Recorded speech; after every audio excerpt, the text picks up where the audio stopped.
ئێمە بە هیچ شێوەیەک نامانەوێت هێزەکانی پێشمەرگە و ھێزە عێراقیەکان ڕوبەڕووی یەکتر بوەستنەوە، چونکە هێزەکانی ھاوپەیمانان ڕاهێنان و هاوکاری پێشکەشی هەردوو لا کردووە. وەکو ئاماژەشم پێکرد لە سەرەتای 2014 زیاتر لە 24,000 پێشمەرگە ڕاهێنانی پێکراوە لەلایەن هاوپەیمانانەوە. ئامانجی ئەم ڕاهێنانەش ڕوبەڕووبوونەوەی داعش بووە، نەوەک ئەوەی ڕوبەڕووی یەکتر بوەستنەوە. دەبێت ئەوەش لەبیر نەکەین هەڕەشەی سەرەکی بۆ سەر عێراق هێشتا ماوە کە ئەویش تیرۆرستانی داعشە.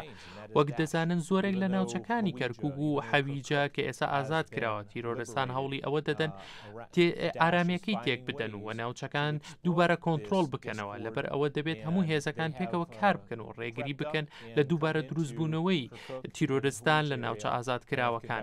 بۆیە پێویستە هەموو هێزەکان بە تایبەتی هێزەکانی پێشمەرگە و هێزەکانی عێراق هەماهەنگی لە نێوانیاندا هەبێت تاوەکو ڕێگری بکەن لەوەی کە تیرۆرستان ئەو کەلێنانە بقۆزنەوە بۆ ئەنجام و وەکارە تیرۆریستەکانی خۆیان.